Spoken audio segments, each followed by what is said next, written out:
Okay, so that was a super cool ride up to Kintamani, the usual dawn patrol. It is fairly long. Today was about 3 hours and a quarter, something like that.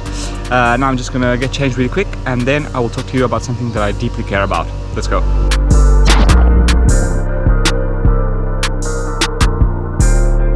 What's going on, everybody? Welcome to a new video. Today we have a video request from a comment under another video, which was mental tips for dealing with racing Ironman 70.3 or Ironman or in training. So how to quiet the voice in your mind that says stop when you want to finish the training session or the race. I'm not an expert on this, but I will say that after my experience in Tallinn, I truly did find a way to silence this voice. First off, the voice that says, you can't do this, it's not worth it, why you're doing this, is ever present. And I experienced it both in racing, but especially during the training, because the race is a lot of adrenaline, it's a lot of fun, it's a celebration of everything you've done. Whereas the training, there is nobody telling you, you need to do this. There is nobody telling you, you need to wake up at 5:30 a.m. to run before you go to work. Oftentimes that voice in the head that says, don't do this, it's not worth it,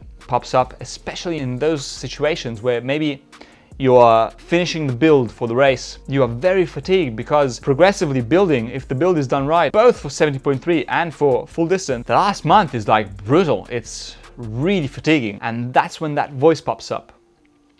And something that I found really useful to quiet it is just, first off, reconnect to the purpose of why you are doing this. Why are you putting yourself through this training?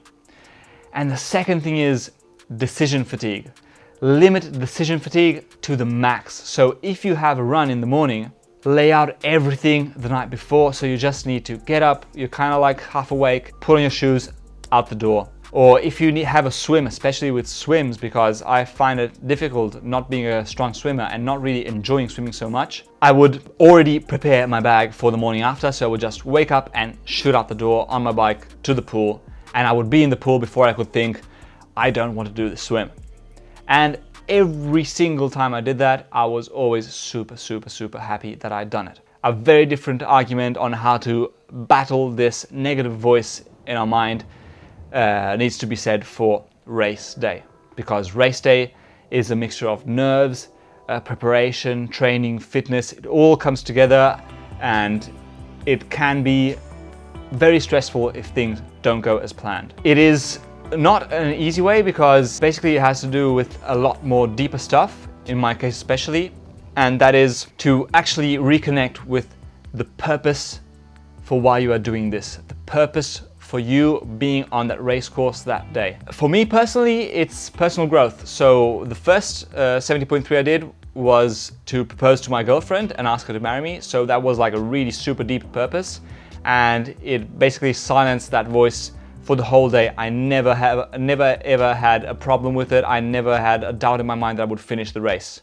Before the race, yes, I was really scared and nervous, but during the race, never. In Tallinn, on the other hand, that was a completely different experience, because probably due to the fact that I am no expert and it was the first full distance that I had done, maybe a little lack of conditioning on the run, the voice was there from loop 2. So from 10 kilometers on, that voice was always in my head saying, stop, stop, stop, you can't run, you can't run, you can't run. And my only objective was to not walk a single step. So how did I quiet that voice in my mind? First off, I reconnected with the joy of that moment. So I was considering that moment an absolute privilege to be in, to be living that very second. Even though I was in really incredible pain, I truly tried to reconnect to the joy in that single second. So being in Estonia, in a crazy year like 2020, racing my first full distance Ironman. And even though things weren't going to plan, so basically my run progressively dropped off during every loop because I was suffering from hypothermia, I was really fatigued, the run had quite a bit of elevation, so I was really battling those demons in my mind. And the first thing I did was reconnect to the joy in that single second, to the privilege of having a body that was able to do what I was doing in that place. So traveling across Europe and all that kind of stuff. And that really helped actually. Second thing would be to focus exactly only on that single second that is happening. So one step in front of the other, one pedal stroke after another pedal stroke. Never ever ever think I still need to run 20k. It's that I never did that, because that would have just completely thrashed me. I would have probably stopped if I had thought that. But I focused on one single step. So take the step, take the next step, take 10 steps. There is no need to think so far ahead in the future. There is no need to think to the next loop and how the next loop is going to go. You don't know how the next loop is going to go. And this is something that oftentimes in training also happened, especially on the bike with really long bike rides.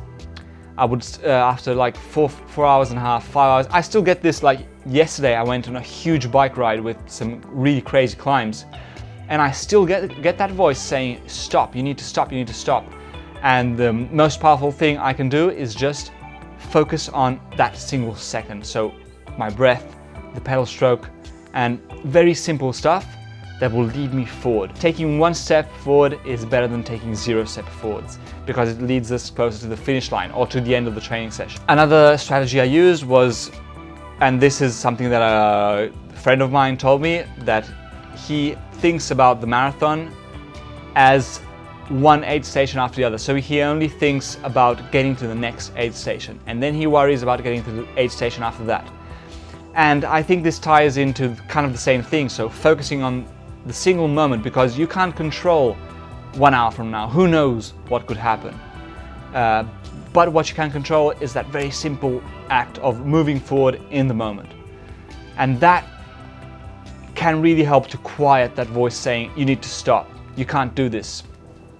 And I personally experienced this. And if I were in the same situation again, which I hope to never find myself in that situation again in life, but I know it will not happen, I would do exactly the same thing. And another thing that I find really helpful is sometimes we are getting really fatigued because we are focused on maintaining an intensity. So we want to maintain an intensity at all costs. Whereas sometimes, just like tempo training can teach us, if we just back off for 30 seconds, 1 minute, that can really help with being able to like recover a bit and then start again at the intensity that we want to maintain. I saw a lot of people doing actually run walk during the marathon, and they were crushing it. They were going really fast, and probably they paced the run better than me.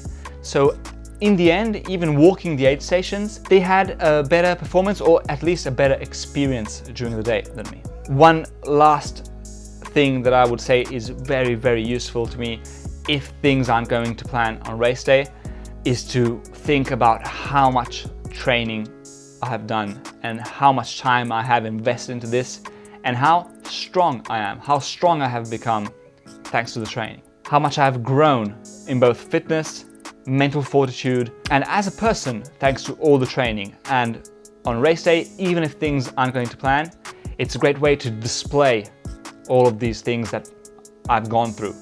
And even if the race doesn't pan out exactly as I wanted, it is a great opportunity to assess the point which I am at and to go back and make changes, modifications, and grow even more for the next race. And yeah, that's what I believe. I believe racing is a statement to ourselves, and it comprises everything. It comprises the good, but it also comprises the bad, the negative voices, the negative feelings, the negative emotions that can pop up, especially during moments where we are extremely fatigued and our body is undergoing a tremendous amount of stress. These things can pop up, and I think they have a purpose. They are there to show us that we can surpass them and we can go further than we thought our limits would allow us to. Never listen to that voice. That is something that is absolutely fundamental. But for the rest, yeah, reconnect to your purpose. Stay in the moment. Make forward progress. Whatever happens, always making forward progress. And those are little strategies that I use myself and that I found very useful. I hope you find them useful too. I hope you found this video useful. If you did, please leave a like, comment, subscribe to the channel. It will help tremendously with the growth. If you want any topics to be addressed, leave a comment down below. I will do my best to make a video about them. For now, that's all I've got. If you have any other tips that I should try, leave them in the comments below. I'm down to try them. And I will catch you in the next video.